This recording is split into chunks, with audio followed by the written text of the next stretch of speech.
ഈശോയിൽ ഏറ്റവും സ്നേഹമുള്ള ദൈവമക്കളെ, അമ്മ മാതാവിൻ്റെ വിമല ഹൃദയ പ്രതിഷ്ഠാ ശുശ്രൂഷയുടെ 19ാമത്തെ ദിവസത്തിലേക്ക് നമ്മൾ പ്രവേശിച്ചിരിക്കുകയാണ്. നമ്മളിന്ന് കാണുന്ന വിഷയം പരിശുദ്ധ അമ്മ മാതാവ് സാത്താന്റെ ശക്തിയെ ലഘൂകരിക്കും എന്നതിനെ കുറിച്ചാണ്. കേട്ടെ, അമ്മ സാത്താന്റെ ശക്തിയെ ലഘൂകരിക്കും. ഇപ്പൊ പലരുടെയും ചിന്തയാണ്, സാത്താൻ ഒത്തിരി ശക്തിയുണ്ടോ? ചിലവർ ചിന്തിക്കും സാത്താൻ ഒത്തിരി അധികാരമുണ്ടോ? പ്രിയപ്പെട്ടവരെ, നമ്മൾ ഇതിനെക്കുറിച്ച് വലിയ കാര്യമായിട്ട് പഠിക്കാനല്ല ഇപ്പൊ പോകുന്നത്. മറിച്ച് അവസാന കാലഘട്ടത്തിൽ സാത്താൻ അവന്റെ അധികാരത്തിൽ പ്രബലപ്പെടാൻ തുടങ്ങും, അവന്റെ ശക്തിയിൽ പ്രബലപ്പെടാൻ തുടങ്ങും, അവന്റെ കെണികള് ഏറ്റവും മൂർച്ചയുള്ളതായി തീരാൻ തുടങ്ങും. അന്ത്യകാലഘട്ടം എന്ന് പറയുന്ന സമയത്ത് പ്രിയപ്പെട്ടവരെ, അവൻ ഏറ്റവും ശക്തമായിട്ട് പരിക്കേൽപ്പിക്കുന്നതും ആക്രമിക്കുന്നതും സഭയാണ് എന്ന് എല്ലാവർക്കും അറിയാം.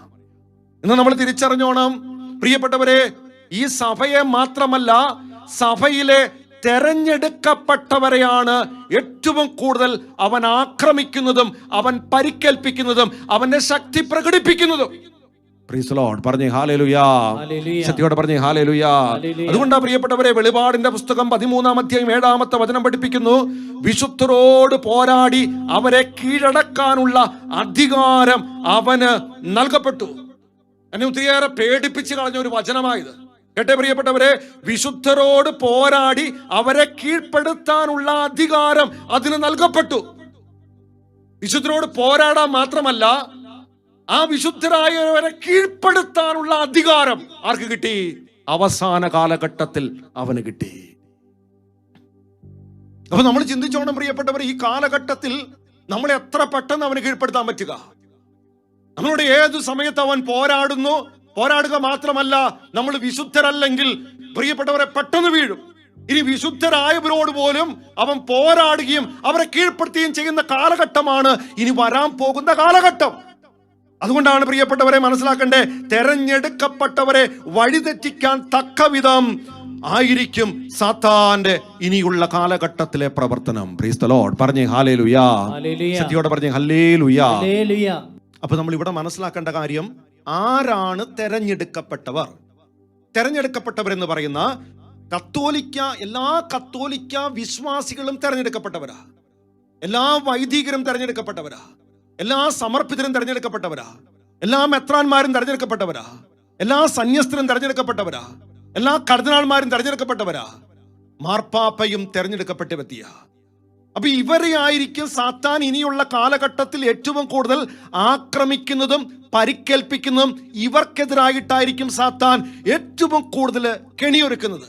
ഇതിനോട് ചേർന്ന് മനസ്സിലാക്കണം, തെരഞ്ഞെടുക്കപ്പെട്ടവരിൽ നിന്നും തെരഞ്ഞെടുക്കുന്ന വ്യക്തികളുണ്ട് എന്ന് വെച്ചാൽ വിളിക്കകത്തുനിന്നും വിളിക്കപ്പെടുന്ന വ്യക്തികൾ. എല്ലാ ക്രൈസ്തവരും എല്ലാ കത്തോലിക്ക വിശ്വാസം സ്വീകരിച്ചവരും പ്രിയപ്പെട്ടവരെ തെരഞ്ഞെടുക്കപ്പെട്ടവരാണെങ്കിലും അതിൽ നിന്നും ചിലവരെ മാത്രം ദൈവം പ്രത്യേക വിളി നൽകി തെരഞ്ഞെടുക്കുന്നുണ്ട്. എല്ലാ വൈദികരും തെരഞ്ഞെടുക്കപ്പെട്ടവരാണെങ്കിലും അതിൻ്റെ അകത്തുനിന്ന് ചില വ്യക്തികളെ ചില കാര്യത്തിന് വേണ്ടി ദൈവം നിയോഗിക്കുന്നുണ്ട്. പ്രിയപ്പെട്ടവരെ, ഇപ്രകാരം തെരഞ്ഞെടുക്കപ്പെട്ട സകല മക്കൾക്കെതിരെയായിരിക്കും ഇനിയുള്ള കാലഘട്ടത്തിൽ സാത്താൻ ആക്രമിക്കുന്നതും പോരാടുന്നതും അവരെ പരിക്കേൽപ്പിക്കുന്നതും. Praise the lord. പറഞ്ഞേ ഹല്ലേലൂയ. ശക്തിയോടെ പറഞ്ഞേ ഹല്ലേലൂയ. അഭിഷേകത്തോടെ പറഞ്ഞേ ഹല്ലേലൂയ. എന്തുകൊണ്ടാണ് പ്രിയപ്പെട്ടവരെ ഇത് ചെയ്യാൻ കാരണം? പ്രിയപ്പെട്ടവരെ, നമ്മൾ മനസ്സിലാക്കുക, ഈ കാണുന്ന വ്യക്തികളിലൂടെയാണ് യഥാർത്ഥത്തില് സുവിശേഷം പ്രസംഗിക്കപ്പെടുക. ഇവരിലൂടെയാണ് സഭയുടെ പ്രബോധനങ്ങൾ കൊടുക്കപ്പെടുക. ഇവരിലൂടെയാണ് ഈശോയുടെ മുഖം യഥാർത്ഥത്തിൽ പ്രകടിപ്പിക്കുന്നത്. പ്രിയപ്പെട്ട ദൈവമക്കളെ, ഇവിടെ നമ്മൾ ഇനി മനസ്സിലാക്കേണ്ട കാര്യം, ആരാണ് തെരഞ്ഞെടുക്കപ്പെട്ടവർ? തെരഞ്ഞെടുക്കപ്പെട്ടവർ എന്ന് പറയുന്നത് എല്ലാ കത്തോലിക്ക വിശ്വാസം സ്വീകരിച്ച മക്കള് തെരഞ്ഞെടുക്കപ്പെട്ടവരാ, എല്ലാ വൈദികര് തെരഞ്ഞെടുക്കപ്പെട്ടവരാ, എല്ലാ സമർപ്പിതര് തെരഞ്ഞെടുക്കപ്പെട്ടവരാ, എല്ലാ സന്യസ്തര് തെരഞ്ഞെടുക്കപ്പെട്ടവരാ, എല്ലാ മെത്രാന്മാര് തെരഞ്ഞെടുക്കപ്പെട്ടവരാ, എല്ലാ കർദിനാൾമാരും തെരഞ്ഞെടുക്കപ്പെട്ടവരാ, മാർപ്പാപ്പയും തെരഞ്ഞെടുക്കപ്പെട്ട വ്യക്തിയാ. എന്ന് വെച്ചാൽ ഈ തെരഞ്ഞെടുക്കപ്പെട്ടവരെയാണ് സാത്താൻ ഇനിയുള്ള കാലഘട്ടത്തിൽ ഏറ്റവും ശക്തമായിട്ട് ആക്രമിക്കുന്നതും പരിക്കേൽപ്പിക്കുന്നതും. എന്തുകൊണ്ട്? അതിന് കാരണം ഇതാണ് പ്രിയപ്പെട്ടവരെ, ഇവരിലൂടെയാണ് ഇനി സുവിശേഷം പ്രസംഗിക്കപ്പെടുന്നത്, ഇവരിലൂടെയാണ് സഭ പ്രബോധനങ്ങൾ നൽകപ്പെടുക, ഇവരിലൂടെയാണ് യേശുവിന്റെ മുഖം കൃത്യമായിട്ടും ലോകത്തിന് പ്രകടമാക്കി കൊടുക്കുക. അതുകൊണ്ട് ഇവരെ വിരൂപമാക്കാനായിട്ട്, ഇവരെ കൊള്ളില്ലാത്തവരാക്കി തീർക്കാനായിട്ട്, പ്രിയപ്പെട്ടവരെ, ഇവരെ ദുഷിപ്പിക്കാനായിട്ട് സാത്താൻ നിരന്തരം പരിശ്രമിച്ചു കൊണ്ടിരിക്കും. അപ്പൊ പ്രിയപ്പെട്ടവരെ, നമ്മൾ മനസ്സിലാക്കുക, ഒരു വൈദികനെ വിരൂപനാക്കി കഴിഞ്ഞാൽ അത് സഭയെ വിരൂപമാക്കുകയാണ്, ഒപ്പം മിശിഹായെ വിരൂപമാക്കുക. ഒരു സമർപ്പിതയെ വിരൂപമാക്കിയാൽ, സാത്താൻ വിരൂപമാക്കാൻ തുടങ്ങിയാൽ അത് സഭയെ വിരൂപമാക്കുകയാണ്, ഒപ്പം മിശിഹായെ വിരൂപമാക്കുക. അതുകൊണ്ടല്ലേ പ്രിയപ്പെട്ടവർ, ഈ കാലഘട്ടം നിങ്ങളൊന്ന് പരിശോധിച്ച് നോക്കിയേ. ഈ കാലഘട്ടം സഭയെ വിരൂപമാക്കാനായിട്ട്, അല്ലെങ്കിൽ സഭയെ ദുഷിപ്പിക്കാനായിട്ട്, മിശിഹായെ ദുഷിപ്പിക്കാനായിട്ട്, മിശിഹായെ വിരൂപമാക്കാനായിട്ട് സാത്താൻ എടുക്കുന്ന കാര്യം തെരഞ്ഞെടുക്കപ്പെട്ടവരെ വിരൂപമാക്കിയും തെരഞ്ഞെടുക്കപ്പെട്ടവരെ നശിപ്പിക്കുകയും തെരഞ്ഞെടുക്കപ്പെട്ടവർക്കെതിരെ ദൂഷണമുണ്ടാക്കുകയും ചെയ്യുക. പ്രിയപ്പെട്ടവരെ, സാത്താന് കൃത്യമായിട്ട് അറിയാം സാത്താനെതിരായിട്ടുള്ള ശക്തി അത് സഭയ്ക്കകത്തുണ്ടെന്ന്. അത് പ്രയോഗിക്കുന്ന വ്യക്തികൾ യഥാർത്ഥത്തിൽ വൈദികരും ഒപ്പം മെത്രാന്മാരുമാണ് എന്ന് കൃത്യമായിട്ടും സാത്താൻ അറിയാം. അതുകൊണ്ട് സാത്താന്റെ ഏറ്റവും വലിയ ശത്രു മറ്റാരുമല്ല പ്രിയപ്പെട്ടവരെ, അത് യഥാർത്ഥത്തിൽ വൈദികരാണ്, ഒപ്പം മെത്രാന്മാരാ. കാരണം അവരിലൂടെയാണ് അവനെതിരായിട്ടുള്ള ആയുധങ്ങൾ ഏറ്റവും കൂടുതൽ ഈ കാലഘട്ടത്തിൽ ഉപയോഗിക്കപ്പെടുക.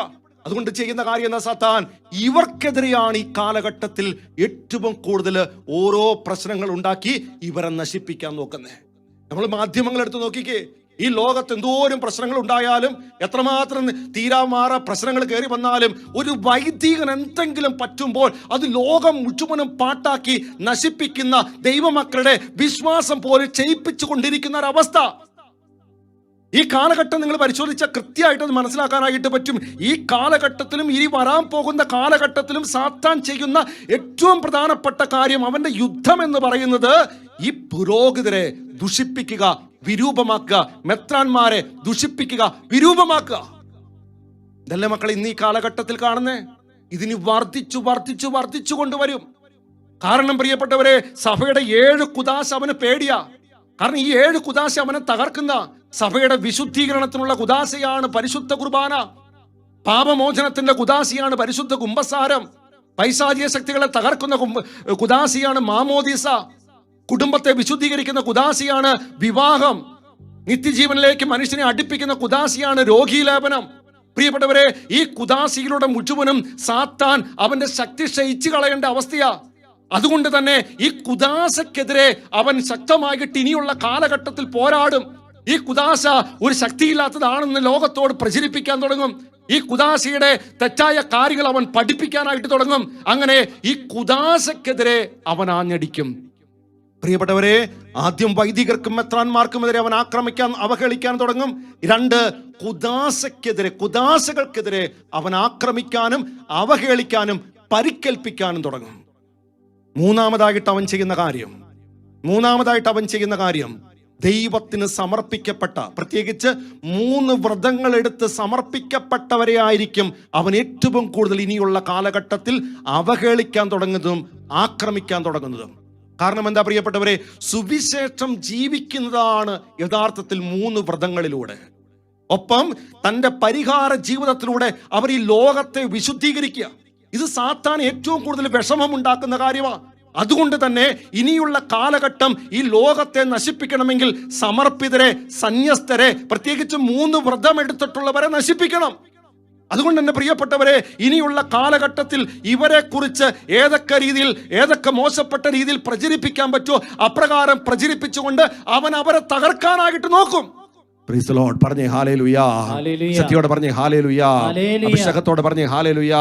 അതുപോലെ തന്നെ പിന്നീടുള്ള ഒരു വ്യക്തികളാണ് പ്രിയപ്പെട്ടവരെ, ശരിക്കും ദൈവത്തിന് സമർപ്പണം നടത്തി, ദൈവത്തിന് പരിപൂർണമായി തന്റെ ജീവിതത്തെ വിട്ടുകൊടുത്ത് കാരുണ്യ പ്രവർത്തികൾ ചെയ്യുന്ന, സമൂഹത്തില് വിദ്യാഭ്യാസ മേഖലയിൽ ശുശ്രൂഷ ചെയ്യുന്ന ഇങ്ങനെയുള്ള സമർപ്പിതരെയും സന്യസ്തരെയും വൈദികരെയും അവൻ അവഹേളിക്കാനായിട്ട് ഇനിയുള്ള കാലഘട്ടത്തിൽ തുടങ്ങും. കാരണം ദൈവത്തിന്റെ കരുണയുടെ മുഖമാണ് അവരിലൂടെ പ്രകടമാകുന്നത്. ദൈവിക ജ്ഞാനങ്ങളാണ് അവരിലൂടെ പുറത്തേക്ക് വരുന്നത്. ഇത് ദൈവമക്കൾക്ക് അറിവ് കിട്ടിക്കഴിയുമ്പോൾ അവർ അവനെ ഉപേക്ഷിക്കാൻ സാധ്യതയുള്ളത് കൊണ്ട് ഇവരെ അവഹേളിച്ച് ഇവരെ ഇല്ലാതാക്കാൻ നോക്കുകയാണ് ഇനിയുള്ള അവസാന കാലഘട്ടത്തിൽ സാത്താൻ എടുത്ത് ഉപയോഗിക്കുന്ന കാര്യം. പ്രിയപ്പെട്ടവരെ കേൾക്കണം. ഒന്ന്, വൈദികരെ, സമർപ്പിതരെ. രണ്ട്, ഉദാശകൾ പരിക്രമം ചെയ്യുന്ന ദൈവമക്കളെ. മൂന്ന് വ്രതങ്ങളിലൂടെ സമർപ്പണ ജീവിതത്തിലേക്ക് സമർപ്പണം ചെയ്ത് ഈശോയെ സ്നേഹിക്കുന്ന ദൈവമക്കളെ. ഒപ്പം കാരുണ്യ പ്രവൃത്തിയിലൂടെ ഈശോയെ സ്നേഹിക്കുന്ന മക്കളെ. നമ്മൾ അവഹേളിക്കപ്പെടാതിരിക്കണമെങ്കിൽ, നമ്മൾ ഇപ്രകാരമുള്ള ഇവൻ ഒരുക്കുന്ന കെണിയിൽ വീഴാതിരിക്കണമെങ്കിൽ, നമ്മൾ ഇവനാൽ ആക്രമിക്കപ്പെടാതിരിക്കണമെങ്കിൽ നമ്മൾ ചെയ്യേണ്ട കാര്യം പരിശുദ്ധ അമ്മ മാതാവിൻ്റെ വിമല ഹൃദയത്തിന് സമർപ്പിച്ചുകൊണ്ട് അമ്മയുടെ രക്തക്കണ്ണീരിനാൽ കഴുകി അമ്മയുടെ നീലക്കാപ്പയാൽ പൊതിയപ്പെട്ടാൽ മാത്രമാണ് ഇവന്റെ ആക്രമണങ്ങളിൽ നിന്നും ഇവന്റെ അവഹേളനത്തിൽ നിന്നും നമുക്ക് രക്ഷ പ്രാപിക്കാനായിട്ട് സാധ്യമാകൂ. Price the lord. പറഞ്ഞേ ഹല്ലേലൂയാ. സത്യോടെ പറഞ്ഞേ ഹല്ലേലൂയാ. ഇത് നമ്മൾ മനസ്സിലാക്കുന്ന ഒരു കാര്യമുണ്ട് മക്കളെ. പ്രത്യേകിച്ചും 3 വ്രതങ്ങൾ സ്വീകരിച്ച മക്കൾ, ആ വ്രതങ്ങൾ എടുത്ത് ഇന്ന് ഈശോയ്ക്ക് വേണ്ടി ജീവിക്കുന്നുണ്ടെങ്കിൽ നിങ്ങൾ ഒറ്റ കാര്യം മനസ്സിലാക്കിക്കോണം, അവൻ ഏറ്റവും ശക്തമായിട്ട് ഇനി ആക്രമിക്കും. അവന്റെ രീതി എന്താണെന്ന് ചോദിച്ചാൽ, സന്യാസ ജീവിതം എന്ന് പറയുന്നത് മനുഷ്യന്റെ സ്വാതന്ത്ര്യത്തിന് വിലങ്ങാണ്, മനുഷ്യത്വത്തിനെതിരാണ്. ഇത് ലോകത്ത് പ്രചരിപ്പിച്ചിട്ട് രാഷ്ട്രീയ ശക്തി ഉപയോഗിച്ചുകൊണ്ട് സന്യാസം നിർത്തലാക്കാനായിട്ട് അവൻ ഇനിയുള്ള കാലഘട്ടം നോക്കും. അതിനവനെ ആരെയാ തെരഞ്ഞെടുക്കണമെന്ന് അറിയാമോ? സന്യാസ ജീവിതത്തിൽ എടറിപ്പോയവരെ അതിനായിട്ട് അവൻ എടുത്തുപയോഗിക്കും. ഇനിയുള്ള കാലഘട്ടം നോക്കിക്കോ. അതുകൊണ്ട് ഞാൻ നിങ്ങളോട് പറയുവാണ്, ഒത്തിരി ആത്മാർത്ഥമായിട്ട് പ്രാർത്ഥിക്കണം. അവൻ വെക്കുന്ന ഏറ്റവും വലിയ കെണി എന്നാണെന്നറിയാമോ? സമർപ്പണ ജീവിതത്തിൽ. പ്രിയപ്പെട്ടവരെ തിരിച്ചറിഞ്ഞുകൊള്ളുക, സമർപ്പിത ജീവിതത്തിലായാലും സന്യാസ ഭവനങ്ങളിലായാലും അവിടെ വിള്ളലുകൾ ഉണ്ടാക്കുക, ഭിന്നിപ്പുകൾ ഉണ്ടാക്കുക. അതിന്റെ ഫലമായിട്ട് പരസ്പരം മിണ്ടാത്ത അവസ്ഥ, അത് എന്തിലേക്ക് എത്തിക്കും? കൃപ നഷ്ടപ്പെടുന്ന അവസ്ഥയിലേക്ക് എത്തിക്കും. പ്രിയപ്പെട്ടവരെ, ഈ ഭിന്നിപ്പ് പുറത്തുള്ള വിജാതിയർക്ക് എതിർപ്പിന് കാരണമാകും, ഉതപ്പിന് കാരണമാകും. അപ്പോൾ സഭയ്ക്കെതിരായിട്ട് നിൽക്കുന്ന വിജാതീയ സംഘടിത ഗ്രൂപ്പുകൾ ഇത് മുതലെടുത്തുകൊണ്ട് സഭയെ ആക്രമിക്കും. അതുകൊണ്ട് എൻ്റെ പ്രിയപ്പെട്ട സമർപ്പിത മക്കളെ, എൻ്റെ പ്രിയപ്പെട്ട 3 വ്രതങ്ങളെടുത്ത് ജീവിക്കുന്ന സന്യാസികളെ, എനിക്ക് നിങ്ങളോട് ഈ നിമിഷം പറഞ്ഞു തരാൻ, ഇനിയുള്ള കാലഘട്ടം എന്ന് പറയുന്നത് നമ്മുടെ ഈ ജീവിതത്തെ തകർക്കാനായിട്ട് സാത്താൻ എല്ലാ രീതിയിലും പ്രവർത്തിക്കുന്ന കാലഘട്ടം. അതുകൊണ്ട് ഈ സമർപ്പണം ഏറ്റവും പൂർണ്ണതയിൽ നിറവേറ്റി ജീവിക്കാൻ തുടങ്ങിയാൽ മാത്രമാണ് നമുക്കിതിനെ മറികടക്കാൻ പറ്റുള്ളൂ. അതിന് നമ്മളെ സഹായിക്കുന്ന വ്യക്തിയാണ് യഥാർത്ഥത്തിൽ പരിശുദ്ധ അമ്മ മാതാവ്. Price the lord. പറഞ്ഞേ ഹല്ലേലൂയാ. സത്യോടെ പറഞ്ഞേ ഹല്ലേലൂയാ. പ്രിയപ്പെട്ടവരെ, ഈ അവസാന കാലഘട്ടമാകുമ്പോൾ തെരഞ്ഞെടുക്കപ്പെട്ടവരിൽ അവൻ ചെയ്യുന്ന ഏറ്റവും വലിയ ക്രൂരത എന്നാണെന്ന് ചോദിച്ചാൽ, ആ വ്യക്തികളിൽ ബുദ്ധിയിൽ അന്ധകാരം നിറയ്ക്കും. ഈ ബുദ്ധിയിൽ അന്ധകാരം വന്നാലുള്ള പ്രശ്നം എന്നാണെന്നറിയണോ? ദൈവിക ജ്ഞാനം നഷ്ടപ്പെടും. ഇത് നഷ്ടപ്പെടുമ്പോൾ ദൈവഹിതം നിറവേറ്റാൻ അവർക്ക് പറ്റില്ല. 2, എന്ത് ചെയ്യണം, എങ്ങനെ പ്രവർത്തിക്കണം, എങ്ങനെ പെരുമാറണം, എന്തൊക്കെ കാര്യങ്ങളാണ് നീക്കേണ്ടത്, ഇതിനെക്കുറിച്ച് അവന് വലിയ അവബോധമില്ലാതായി തീരും. 3, ജീവിതത്തിൽ ചില ജീവിത അനുഭവങ്ങൾ ഉണ്ടാകുമ്പോൾ അതിൽ നിന്ന് പഠിക്കാനും അത് വീക്ഷിക്കാനും അത് മനസ്സിലാക്കാനും അത് മറ്റുള്ളവരെ പഠിപ്പിക്കാനും മറ്റുള്ളവർക്ക് വഴി കാണിക്കാനും പറ്റാതെ വരും. 4, അവരിൽ ദൈവവചനവും ദൈവവചന വായനയും ദൈവവചന ധ്യാനവും ഇല്ലാതായി തീർന്ന് ലോകത്തിന്റെ അറിവ് തേടി അവർ നടക്കാൻ തുടങ്ങും. 5, പ്രിയപ്പെട്ട മക്കളെ, ഇപ്രകാരമുള്ളവരുടെ ജീവിതത്തിന്റെ ആന്തരിക ജീവിതം ശുചിക്കാൻ തുടങ്ങിയിട്ട് അവർ ലോകത്തിൻ്റെതായ കാര്യങ്ങളിൽ വ്യഗ്രചിത്തരാകും, നിർമ്മാണ പ്രവർത്തനങ്ങളിൽ വ്യഗ്രചിത്തരാകും. ഇവരെ സംബന്ധിച്ച് 6ാമത് നടക്കുന്ന കാര്യം എന്താണെന്ന് ചോദിച്ചാൽ മറ്റൊന്നുമല്ല പ്രിയപ്പെട്ടവരെ, ഇവരുടെ ജീവിതത്തിൽ വിശ്വാസ മേഖലയിൽ തീഷ്ണതയില്ലാതെ വരും, താല്പര്യമില്ലാതെ വരും. ഒപ്പം കുദാശകൾ അവർക്കൊരു ചടങ്ങായി തീരാൻ തുടങ്ങും. നോക്കിക്കേ, തെരഞ്ഞെടുക്കപ്പെട്ടവരുടെ ബുദ്ധിയിൽ സാത്താൻ അന്ധകാരം വിതയ്ക്കുമ്പോൾ അവിടെ ഉണ്ടാകുന്ന കാര്യങ്ങളാ. ഇന്നിതുണ്ടോ? ഇല്ലായിരിക്കാം. പക്ഷെ അവസാന കാലഘട്ടത്തിൽ വരാൻ പോകുന്ന ദുരിതം ഇതാ. പ്രിയപ്പെട്ടവർ, ഇതിൽ വീഴാതിരിക്കണമെങ്കിൽ ഓരോ വൈദികരെ, ഓരോ സമർപ്പിതരെ എന്ത് ചെയ്യണം? അമ്മയുടെ വിമല ഹൃദയത്തിന് ദൈവമക്കൾ പ്രതിഷ്ഠിക്കണം. നമ്മുടെ കുടുംബത്തിൽ വൈദികരില്ലേ? നമ്മുടെ വികാരിയച്ഛനില്ലേ? നമുക്ക് അറിയാവുന്ന ഒത്തിരി വൈദികരില്ലേ? നമുക്ക് അറിയാവുന്ന മുഴുവനും വൈദികരെ, ലോകത്തിലുള്ള വൈദികരെ, സമർപ്പിതരെ അമ്മയുടെ വിമല ഹൃദയത്തിന് പ്രതിഷ്ഠിച്ച് ഈ പ്രതിഷ്ഠിക്കുമ്പോൾ എന്തു നടക്കും? ഈ ബുദ്ധിയിലെ അന്ധകാരത്തിന്റെ കെട്ടഴിയും. പറഞ്ഞേ ഹല്ലേലൂയ. ഹല്ലേലൂയ. ശക്തിയോടെ പറഞ്ഞേ ഹല്ലേലൂയ. ഹല്ലേലൂയ. ഇവിടെ വീണ്ടും മനസ്സിലാക്കേണ്ട ഒരു കാര്യമുണ്ട് മക്കളെ. ഈ ബുദ്ധിയിൽ അന്ധകാരം വരുമ്പോൾ, ദൈവിക ജ്ഞാനം നഷ്ടപ്പെടുമ്പോൾ അവർക്ക് വരുന്ന അടുത്ത വിപത്താണ്, അവർക്ക് വിശുദ്ധിയുടെ മേഖലയിൽ താല്പര്യം കുറയും. എന്ന് വെച്ചാൽ സുഖലോലുപത, അലസത, അശുദ്ധി, ഇതിന് ഒത്തിരിയേറെ താല്പര്യം ജനിക്കാൻ തുടങ്ങും. നേട്ടങ്ങൾക്കും കഴിവിനും മാത്രം പ്രാധാന്യം കൊടുക്കാൻ തുടങ്ങും. പല പാപങ്ങളും ഒതുക്കി തീർക്കാൻ തുടങ്ങും, മൂടി വെക്കാൻ തുടങ്ങും. അവസാനം ദാവീദിനെ പിടികൂടിയ പാപത്തിന്റെ അരൂപി ഇവരെ കയറി ഭരിക്കാൻ തുടങ്ങും. എൻ്റെ പ്രിയപ്പെട്ട മക്കളെ, ഇതിൽ വീണു പോകുമ്പോൾ ഒറ്റ കാര്യം മനസ്സിലാക്കിക്കോണം, സാത്താനെ തകർക്കാനുള്ള ശക്തി അതിലൂടെ നഷ്ടപ്പെടുക. എന്ന് വെച്ചാൽ നിങ്ങൾ തിരിച്ചറിയുക, വിശുദ്ധി നഷ്ടപ്പെടുത്തി അശുദ്ധിയിൽ വ്യാപരിക്കുന്നവർക്ക് സാത്താനെതിരെ യുദ്ധം ചെയ്യാൻ ഒരിക്കലും കഴിയില്ല. കാരണം വിശുദ്ധിയാണ് പരിച, വിശുദ്ധിയാണ് സഭയുടെ സമ്പത്ത്. അശുദ്ധിയോടുകൂടി ദൈവിക രഹസ്യങ്ങൾ പരിക്രമം ചെയ്യുമ്പോൾ തെരഞ്ഞെടുക്കപ്പെട്ട മക്കൾക്ക് അതൊരു നാശത്തിന് കാരണമായി തീരും. ഒപ്പം ലേവിയുടെ പുത്രന്മാരിലുള്ള അരൂപി അവരെ കയറി ഭരിക്കാൻ തുടങ്ങും. ഇത് അവസാന കാലഘട്ടത്തിൽ വരാൻ പോകുന്ന ദുരിതമാ മക്കളെ. അതുകൊണ്ട് ഈ ഒരു ദുരിതത്തിലേക്ക് ഈ കാണുന്ന വൈദികരെ സമർപ്പിതർ ഒന്നും പോയി വീഴാതിരിക്കാൻ എന്ത് ചെയ്യണം? അമ്മയ്ക്ക് സമർപ്പിക്കണം. കാരണം ഒരു വൈദികൻ നശിച്ചു പോയാൽ അനേകർ നഷ്ടപ്പെടും. അന്ത്യകാലഘട്ടത്തിൽ അവന്റെ ഏറ്റവും വലിയ ശക്തി പ്രകടമാക്കുന്ന ഇവിടെയാ. ഈ കാണുന്ന കാര്യത്തെ മറികടക്കാൻ പറ്റുന്നത് പരിശുദ്ധി അമ്മയ്ക്ക് മാത്രമാണ്. അതുകൊണ്ടാണ് ഞാൻ പറയുന്നത്, അമ്മയ്ക്ക് സമർപ്പിക്കാൻ. Price the lord. പറഞ്ഞേ ഹല്ലേലൂയ. സത്യോടെ പറഞ്ഞേ ഹല്ലേലൂയ. അടുത്തൊരു കെണിയാണ് പ്രിയപ്പെട്ടവരെ, ഈ വ്യക്തി സ്വാതന്ത്ര്യത്തെക്കുറിച്ചും ശാരീരിക പ്രവണതകളെക്കുറിച്ചുമുള്ള മിഥ്യാവബോധം സമർപ്പിതരിടയിൽ അവൻ വിളമ്പാൻ തുടങ്ങും. എന്ന് വെച്ചാൽ ഞാൻ ആദ്യം പറഞ്ഞ പോലെ സന്യാസം അത് വ്യക്തി സ്വാതന്ത്ര്യത്തിനെതിരാണ്, വ്യക്തിയുടെ മനുഷ്യത്വത്തിനെതിരാണ്. അതോടൊപ്പം തന്നെ ഈ ആചാര അനുഷ്ഠാനങ്ങള് ഈ കാലഘട്ടത്തിന് ചേരാത്തതാണ്. അതുകൊണ്ട് ഇത് വേണ്ട. അതിനുവേണ്ടി ആദ്യം മുറവിളി കൂട്ടിപ്പിക്കുന്നവൻ സന്യാസത്തിൽ കഴിയുന്ന വ്യക്തികളെ കൊണ്ട് തന്നെ ഇതിനു വേണ്ടിയുള്ള മുറവിളി കൂട്ടിപ്പിക്കും. അങ്ങനെ ആ സന്യാസ ജീവിതം താറുമാറാക്കാനായിട്ട് അവൻ നോക്കും. Price the lord. പറഞ്ഞേ ഹല്ലേലൂയ. പ്രിയപ്പെട്ടവരെ, അതുകൊണ്ട് ഞാൻ നിങ്ങളോട് പറയുവാണ്, സകല കോൺഗ്രിഗേഷൻ, സകല ഈ വ്രതം സ്വീകരിച്ചവര്, സമർപ്പണം നടത്തിയവര് അമ്മയ്ക്ക് സമർപ്പിച്ചേക്കണേ. Praise the lord. പറഞ്ഞേ ഹല്ലേലൂയ. ശക്തിയോടെ പറഞ്ഞേ ഹല്ലേലൂയ.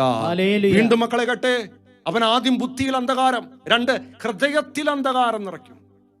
ഈ ഹൃദയത്തിൽ അന്ധകാരം നിറയ്ക്കുമ്പോൾ എന്താ സംഭവിക്കുന്നത്? അപ്രകാരം നിറച്ചു കഴിയുമ്പോൾ ലോകമോഹങ്ങളോട്, സമ്പത്തിനോട്, അധികാരത്തോട്, സുഖലോലുപതയോട് അമിതമായിട്ടുള്ള താല്പര്യം ജനിക്കാൻ തുടങ്ങും. പലരും അധികാരത്തിന് വേണ്ടിയുള്ള പിടിവലി, സന്യാസ സഭകളാകട്ടെ വൈദികരാകട്ടെ പലരും എന്ത് ചെയ്യും? സമ്പത്തുണ്ടാക്കാൻ വേണ്ടിയുള്ള വ്യഗ്രത. ഇതിന്റെ ഫലമായിട്ട് സുവിശേഷ മൂല്യങ്ങൾക്ക് പ്രാധാന്യമില്ലാത്ത ഒരു അവസ്ഥ.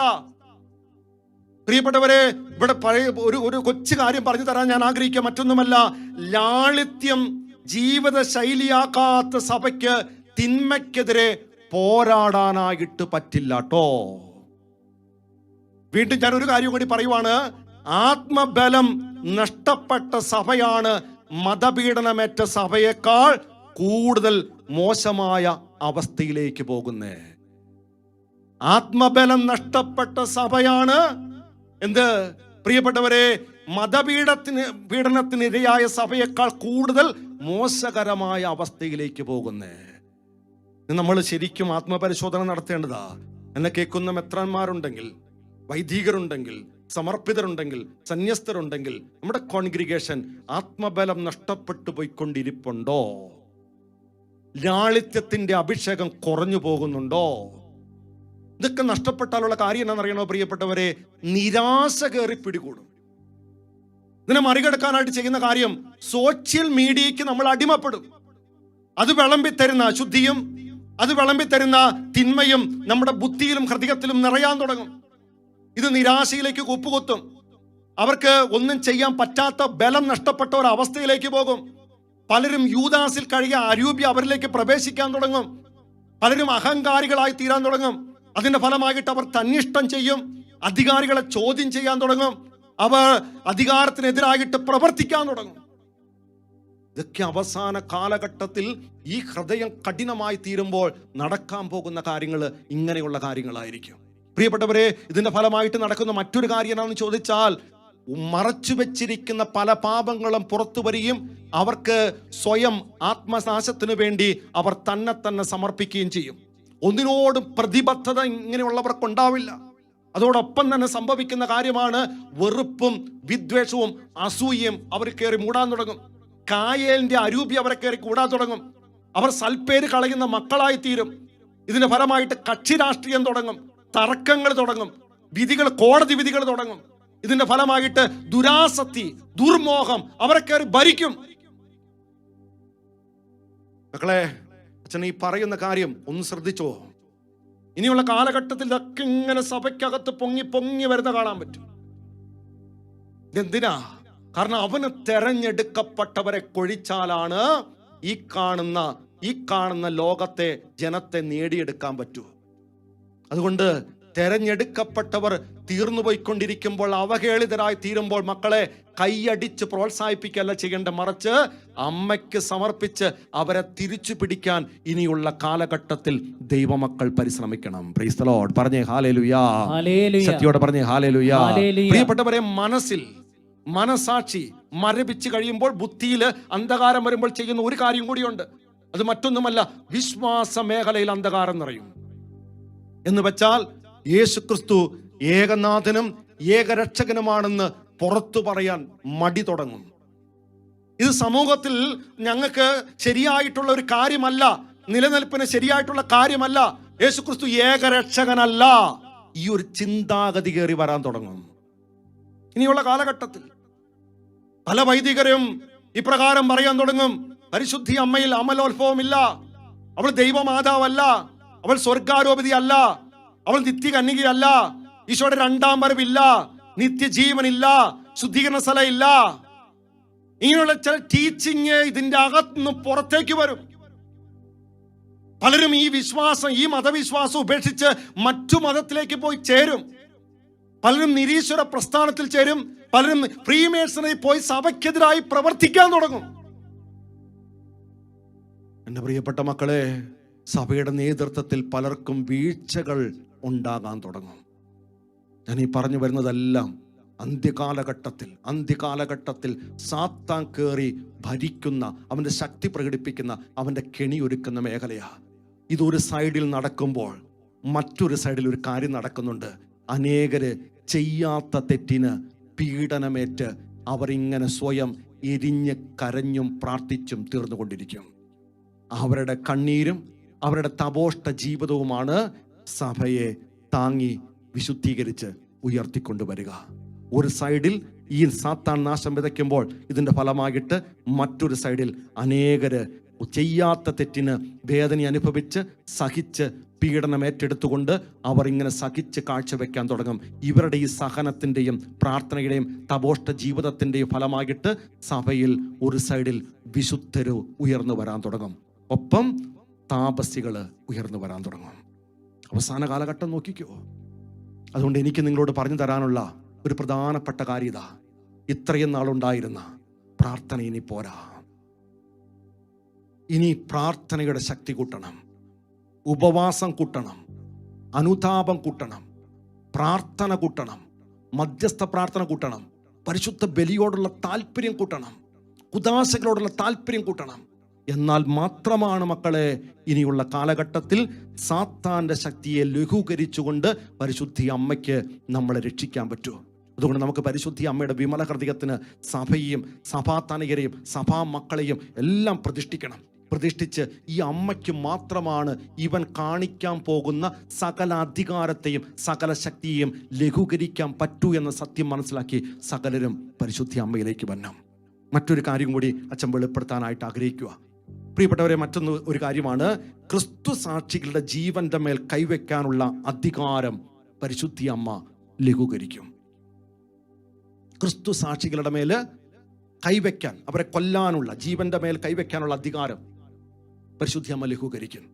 എന്ന് വെച്ചാൽ അവസാന കാലഘട്ടം നിങ്ങൾ മനസ്സിലാക്കിക്കൊള്ളുക, അനേകർ രക്തസാക്ഷികളായി തീരുന്ന ഒരു കാലഘട്ടം, അതും കഠോരമായിട്ടുള്ള രക്തസാക്ഷിത്വം. ഈ സമയത്ത് ഒരാൾ പൊങ്ങി വരും. അത് മറ്റാരുമല്ല, അശുദ്ധിയുടെ മാതാവായ സ്ത്രീ, മ്ലേച്ഛതയുടെ മാതാവായ സ്ത്രീ. അവൾ പുറത്തു വരും. പ്രിയപ്പെട്ടവർ, ഇവൾ പുറത്തു വന്നിട്ട് ചെയ്യുന്ന കാര്യം, രക്തസാക്ഷികളുടെയും വിശുദ്ധരുടെയും രക്തം കുടിച്ച് അതിൽ ലഹരി പിടിച്ച് ജീവിക്കുന്ന വ്യക്തിയായി അവൾ മാറും. അതിനെക്കുറിച്ച് വ്യക്തമായിട്ടും വെളിപാടിന്റെ പുസ്തകം 17-ാം അധ്യായം 6-ാമത്തെ വചനം പഠിപ്പിക്കുന്നുണ്ട്. പ്രിയപ്പെട്ടവരെ, ഇവൾ ചെയ്യുന്ന കാര്യം, ഇവൾ പരിശുദ്ധ അമ്മയ്ക്ക് എതിർസ്ഥാനത്ത് നിൽക്കും. എന്നിട്ട് ഈ ലോകത്ത് മുഴുവനും അവൾ അശുദ്ധി പ്രചരിപ്പിക്കും, അശുദ്ധി വർഷിക്കും. ഇതാണ് ഇവൾ ചെയ്യുന്ന കാര്യം. നമ്മളിവിടെ തിരിച്ചറിയേണ്ട ഒരു കാര്യമുണ്ട്. പരിശുദ്ധി അമ്മയ്ക്ക് അന്ത്യകാലഘട്ടത്തിൽ വലിയൊരു ദൗത്യമുണ്ട്. ഇത് കൃത്യമായിട്ട് സാത്താൻ അറിയാം. അതുകൊണ്ട് ഇതിനെ തകർക്കാനായിട്ട് ഈ എതിരായിട്ടുള്ള സ്ത്രീ എന്ന് വെച്ചാൽ മ്ലേച്ഛതയുടെ സ്ത്രീ, അശുദ്ധിയുടെ സ്ത്രീ പുറത്തു വന്നിട്ട് ചെയ്യുന്ന കാര്യം എന്താ? മറിയത്തിനെതിരായിട്ട് നിരന്തരം ദൂഷണം പറഞ്ഞുകൊണ്ടിരിക്കുക. ഇത് കൃത്യമായിട്ട് ഈശോ മുൻകൂട്ടി കണ്ടതുകൊണ്ടാണ് പ്രിയപ്പെട്ടവരെ ഇപ്രകാരം ഈശോ വെളിപ്പെടുത്തിയത്. ലോകാരംഭം മുതൽ ഇന്ന് വരെ ഉണ്ടായിട്ടില്ലാത്തത്, ഇനി ഉണ്ടാകാനിടയില്ലാത്ത ഉഗ്രപീഡനം അന്നുണ്ടാകും. വീണ്ടും വചനം പഠിപ്പിക്കാൻ ലൂക്കായുടെ സുവിശേഷം 21 പറയുന്നു, അവർ നിങ്ങളെ പിടിക്കുകയും പീഡിപ്പിക്കുകയും ചെയ്യും. മാതാപിതാക്കന്മാർ, സഹോദരന്മാർ, ബന്ധുമിത്രാദികൾ, സ്നേഹിതർ എന്നിവർ പോലും നിങ്ങളെ ഒറ്റിക്കൊടുക്കും. അവർ നിങ്ങളിൽ ചിലരെ കൊല്ലുകയും ചെയ്യും. എൻ്റെ നാമനിമിത്തം എല്ലാവരും നിങ്ങളെ വേദനിപ്പിക്കും. എന്ന് വെച്ചാൽ പ്രിയപ്പെട്ട മക്കളെ മനസ്സിലാക്കണം, അവസാന കാലഘട്ടത്തിൽ അനേക രക്തസാക്ഷികൾ ജനിക്കും. ആ സമയത്ത് പരിശുദ്ധി അമ്മയുടെ, ആ മാതാവിന്റെ എതിർസ്ഥാനത്ത് മ്ലേച്ഛതയുടെ സ്ത്രീ വരും. ഈ കാണുന്ന കാര്യത്തെ തകർക്കണമെങ്കിൽ നമുക്ക് പരിശുദ്ധി അമ്മയുടെ വലിയ ബലം വേണം, മാധ്യസ്ഥം വേണം. ചെയ്യേണ്ട കാര്യം എന്താ? പരിശുദ്ധി അമ്മയ്ക്ക് നമ്മൾ പരിപൂർണമായി സമർപ്പിക്കുക, പരിപൂർണമായിട്ട് അടിമ വെക്ക്. ഇപ്പൊ പരിശുദ്ധി അമ്മ ചെയ്യുന്ന കാര്യം, ദൂതന്മാരുമായിട്ട് സ്വർഗത്തിൽ നിന്ന് ഭൂമിയിലേക്ക് ഇറങ്ങി വരും. തീർത്ഥാടക സഭയിലെ മക്കളെ മുഴുവനും വിശുദ്ധീകരിക്കും. ഒപ്പം സ്നാനത്തിന് വേണ്ടി പരിശുദ്ധി അമ്മ നമ്മളെ മുഴുവനും ഒരുക്കും. പറഞ്ഞേ ഹല്ലേലൂയ. സത്യോടെ പറഞ്ഞേ ഹല്ലേലൂയ. ഒരു കാര്യം കൂടി അച്ഛൻ വെളിപ്പെടുത്താൻ ആഗ്രഹിക്കുക. പ്രിയപ്പെട്ടവരെ, തിന്മയുടെ ത്രിശക്തികളുടെ ഐക്യം പരിശുദ്ധി അമ്മ മാതാവ് തകർക്കും, ലഘൂകരിക്കും. അവസാന കാലഘട്ടത്തിൽ തിന്മയുടെ ത്രിശക്തികൾ, ഇതിനെക്കുറിച്ച് വ്യക്തമായിട്ടും പറയുന്ന വെളിപാടിന്റെ പുസ്തകം 12-ാം അധ്യായം 13-ാമത്തെ വചനം ഇതിനെക്കുറിച്ച് വെളിപ്പെടുത്തുക. പ്രിയപ്പെട്ടവരെ, ഈ ത്രിശക്തികള് എവിടെയാ പൊങ്ങി വന്നേക്കണമെന്ന് ചോദിച്ചാൽ പരിശുദ്ധ ത്രിത്വത്തിന് എതിർസ്ഥാനത്തായിട്ട് വരും. ത്രിത്വത്തിന് എതിർസ്ഥാനത്തായിട്ട് നമ്മൾ ഇതിനു മുമ്പ് ഒരു ക്ലാസ്സിൽ നമ്മൾ കേട്ടായിരുന്നു. പിതാവിന് പകരമാര്, പിതാവിന്റെ എതിർസ്ഥാനത്താര്, പുത്രന്റെ എതിർസ്ഥാനത്താര്, പരിശുദ്ധാത്മാവിന്റെ എതിർസ്ഥാനത്താര്. പ്രിയപ്പെട്ടവരെ, ഈ 3 പേരും പൊങ്ങി വന്നിട്ട് ഇവർ 3 പേരും ചെയ്യുന്ന ഒരു കാര്യമുണ്ട്. ഒന്നാമത്തെ കാര്യമാണ്, ഇവർ 3 പരസ്പരം സാക്ഷ്യപ്പെടുത്തും. 2, ഇവർ തുല്യ ശക്തികൾ പങ്കിടാൻ തുടങ്ങും. 3, ഇവർ പരസ്പരം ആരാധിക്കാൻ തുടങ്ങും. 4, ഈ 3 പേരും ഒരുമിച്ച് നുണ പ്രചരിപ്പിക്കാൻ തുടങ്ങും. ഈ ത്രിശക്തികളെ തകർക്കാനുള്ള ശക്തി പരിശുദ്ധി അമ്മയ്ക്കാ. ഇത് ഈ 3 ശക്തികൾ ഒരുമിച്ച് ചേർന്ന് കഴിയുമ്പോൾ ഈ ശക്തികൾ അനേകരെ വഴിതെറ്റിക്കും. അത് വഴിതെറ്റാതിരിക്കണമെങ്കിൽ ഓരോ മക്കളും പരിശുദ്ധി അമ്മയുടെ വിമല ഹൃദയത്തിന് പ്രതിഷ്ഠിച്ചുകൊണ്ട് ആ അമ്മയുടെ മാധ്യസ്ഥം തേടി പ്രാർത്ഥിക്കുമ്പോൾ അമ്മ ദൈവദൂതന്മാരെ ഇറക്കി നമ്മളെ സംരക്ഷിക്കും. Price the lord. പറഞ്ഞേ ഹല്ലേലൂയ. സത്യോടെ പറഞ്ഞേ ഹല്ലേലൂയ. അഭിഷേകത്തോടെ പറഞ്ഞേ ഹല്ലേലൂയ. ഒരു കാര്യം കൂടി വെളിപ്പെടുത്താം അച്ഛൻ. പ്രിയപ്പെട്ടവരെ, അവസാന കാലഘട്ടത്തിൽ ദൈവത്തിന്റെ ആലയത്തിൽ കയറിക്കൂടാനുള്ള സാത്താന്റെ അധികാരവും ശക്തിയും പരിശുദ്ധി അമ്മ മാതാവ് പരിമിതപ്പെടുത്തും, ലഘൂകരിക്കും. ഇതാണ് അടുത്തൊരു കാര്യം. എന്ന് വെച്ചാൽ നമ്മൾ ഇത്രയും മനസ്സിലാക്കിക്കോണം. അവസാന കാലഘട്ടത്തിൽ സാത്താൻ ചെയ്യുന്ന 3 കാര്യങ്ങളുണ്ട്. 1, ദൈവനിഷേധം നടത്തുക. 2, സ്വന്തം ദൈവമായിട്ട് പ്രഖ്യാപിക്കുക, സ്വയം ദൈവമായിട്ട് പ്രഖ്യാപിക്കുക. 3-ാമത്തെ കാര്യമാണ് ദൈവത്തിന്റെ ആലയത്തിൽ കടന്നുകൂടുക. ഇതാണ് അവസാന കാലഘട്ടത്തിൽ അവൻ ചെയ്യുന്ന 3 കാര്യങ്ങൾ. എന്ന് വെച്ചാൽ പ്രിയപ്പെട്ടവരെ മനസ്സിലാക്കണം, ദൈവഭവനവും ദേവാലയവുമായിട്ടുള്ള കത്തോലിക്ക സഭയുടെ മെയിൻ സ്ഥാനങ്ങളിൽ, വിശുദ്ധ സ്ഥലത്ത് ഇവൻ കടന്നു കയറും. ആ വിശുദ്ധ സ്ഥലത്ത് ഇവൻ കടന്നു കയറിയിട്ട് അവൻ സ്വയം ദൈവമായിട്ട് പ്രതിഷ്ഠിക്കും. അവനെ ആരാധിക്കാനായിട്ട് പലരും വരുന്ന ഒരവസ്ഥ അവൻ സംജാതമാക്കും.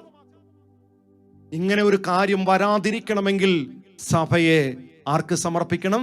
പരിശുദ്ധി അമ്മയ്ക്ക് സമർപ്പിച്ച് അമ്മയോട് ചേർന്ന് ജീവിച്ചോണം. അവസാന കാലഘട്ടമാകുമ്പോൾ സഭയ്ക്കകത്ത് സാത്താൻ ആരാധകരെ കടന്നുകൂടിയിട്ട് അവനെ ആരാധിക്കാനും പ്രതിഷ്ഠിക്കാനും തുടങ്ങുന്ന ഒരു കാലഘട്ടം വരും, അവസാന കാലഘട്ടം. മക്കളെ, ഇതുണ്ടാകാതിരിക്കണമെങ്കിൽ ചെയ്യേണ്ടത്, ഞാൻ വീണ്ടും വീണ്ടും പറയുവാട്ടോ, ഇങ്ങനെയുള്ള തെറ്റിലേക്ക് പോയി വീഴാതിരിക്കണമെങ്കിൽ ഓരോ ക്രൈസ്തവനും പരിശുദ്ധ അമ്മയോട് ചേർന്നേക്കണം. അമ്മയുടെ വിമല ഹൃദയത്തിന് പ്രതിഷ്ഠിച്ച് ജീവിച്ചോണം. Praise the lord. പറഞ്ഞേ ഹല്ലേലൂയ. സത്യയോടെ പറഞ്ഞേ ഹല്ലേലൂയ. ഒറ്റ കാര്യം ഞാൻ വെളിപ്പെടുത്താനും കൂടി ആഗ്രഹിക്കുന്നു. മറ്റൊന്നുമല്ല മക്കളെ, അവസാന യുദ്ധത്തിൽ തീർത്ഥാടക സഭയായ നമ്മൾ തന്നെ യുദ്ധത്തിന് ഇറങ്ങിയേക്കരുത്. മറിച്ച് നമ്മൾ ആരെ കൂടി കൂട്ടണം? വിജയസഭയിലുള്ളവരെ കൂട്ടണം. അവിടെ ആരാ ഉള്ളേ? പരിശുദ്ധി അമ്മയുണ്ട്, യവസേ പിതാവുണ്ട്, വിശുദ്ധരുണ്ട്, വാഴ്ത്തപ്പെട്ടവരുണ്ട്, വന്ദകരുണ്ട്, രക്തസാക്ഷികളുണ്ട്, സ്വർഗവാസികളുണ്ട്. പ്രിയപ്പെട്ടവരെ, ഇവരുടെ സഹായം നമ്മൾ അപേക്ഷിച്ചോണം. ഇവരോട് ചേർന്നായിരിക്കണം അവനെതിരെ യുദ്ധം ചെയ്യാൻ പോകണ്ടേ. എന്നാലാണ് നമുക്ക് ജയമുണ്ടാവൂ. ഇല്ലെങ്കിൽ നമ്മൾ വീണുപോകും. തനിച്ച് ഇവനോട് യുദ്ധം ചെയ്താൽ നമ്മൾ വീഴും. കാരണം അവൻ ആ അവസാന കാലഘട്ടത്തിൽ അവന്റെ ശക്തി വർദ്ധിക്കും, അവന്റെ സ്വാതന്ത്ര്യം വർദ്ധിക്കും, അവന്റെ അധികാരം വർദ്ധിക്കും. Price the lord. പറഞ്ഞേ ഹല്ലേലൂയ. ശക്തിയോടെ പറഞ്ഞേ ഹല്ലേലൂയ. പ്രിയപ്പെട്ടവരെ, നമ്മൾ അതിനു മുമ്പ് നടക്കുന്ന ഒരു കാര്യമുണ്ട്. ഈ അവസാന കാലഘട്ടമാകുമ്പോഴേക്കും മാർപ്പാപ്പ അനേകരെ വിശുദ്ധരായിട്ട് പ്രഖ്യാപിക്കാൻ തുടങ്ങും. കാരണം നമുക്കായിട്ട് അവനെതിരെ യുദ്ധം ചെയ്യണം. അത് ഈ കാലഘട്ടമൊക്കെ നിങ്ങൾ പരിശോധിച്ച് നോക്കിയാൽ മതി. ഇങ്ങനെ പ്രഖ്യാപനം വരുമ്പോഴും ഇങ്ങനെയുള്ള കാര്യങ്ങളൊക്കെ, അച്ഛൻ ഈ വെളിപ്പെടുത്തിയ കാര്യങ്ങളൊക്കെ സഭയിൽ കടന്നു വരുമ്പോൾ ഓർത്തോണം, സമയമായി, സഭയുടെ ഇതിൻ്റെയൊക്കെ ആരംഭമായി.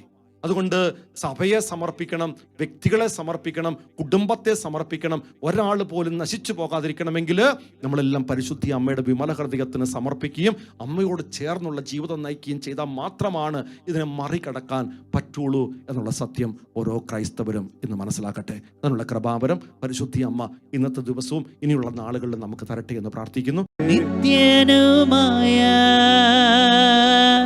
ദിവ്യ കുഞ്ഞാടേ, നീ മാത്രം പരിശുദ്ധൻ പരിശുദ്ധൻ. നിത്യനുമായ ദിവ്യ കുഞ്ഞാടേ, നീ മാത്രം പരിശുദ്ധൻ പരിശുദ്ധൻ. പരിശുദ്ധ പരമമാം ദിവ്യകാരുണ്യമേ, എന്നുമെന്നും അങ്ങേക്കാരാധന. പരിശുദ്ധ പരമമാം ദിവ്യകാരുണ്യമേ, എന്നുമെന്നും അങ്ങേക്കാരാധന.